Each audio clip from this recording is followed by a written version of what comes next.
Amoy pala nila yung Petmara pero yung reaction nila grabe. Yo, what's mga kauragon? So, marami na nga tayong in-stock. Kahit pa paano, medyo matagal na to sa kanila. Petmara. Alright. So, at ito naman yung binigay sa ating free sample. Yung Savory Floss Raw Chunks. Alright. So, mahirap kasi kapag naubusan tayo ng Petmara, syempre naman, bakit? So, walang mabibili dito sa mga store natin. So, kailangan sa TikTok. So, kailangan natin mag-stock. So, ito pala yung itsura niya, no? So, mabilis siyang ibukas. Mabilis din siyang isara. Yan. So, ganun lang. Sarado na. Saka tingnan nyo naman yung packaging. Talagang napaka-quality. So, pag binuksan mo naman, yan. Ito, ganito nga pala yung itsura niya. Yun. So, ngayon kasi, binababad ko kasi siya. So, ganito yung magiging itsura niya kapag binabad mo ng 5 to 10 minutes. Alright? Yan. Dati, binababad ko siya ng 20 minutes. Ngayon, 5 to 10 minutes lang kasi malalaki na yung ating puppy. Alright? So, tsaka mabilis naman siyang lumambot kaya okay lang. So, ito na yung magiging itsura niya.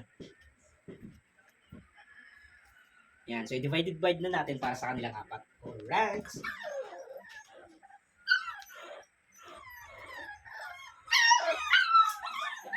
So, kita nyo naman, di ba?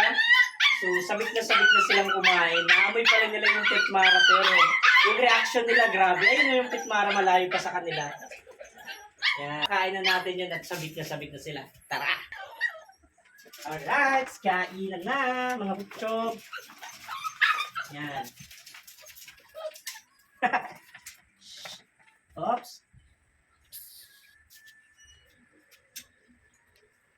Yan o. Antitikas.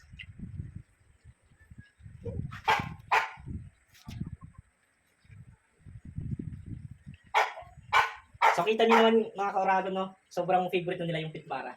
Ang pag-hinihintay mo, lagay ko na lang sa iyo basket. Mag-switch ka na ng dog food mo at try mo na yung Petmara. Alright? Sa partida, wala pang gatas. Ito pa nila ganyan. Pero ito nyo naman talagang sobrang favorite nila. By the way, sa mga interested nga pala ng 3 meals natin, so available po sila. PM na lamang po kayo para mapag-usapan natin.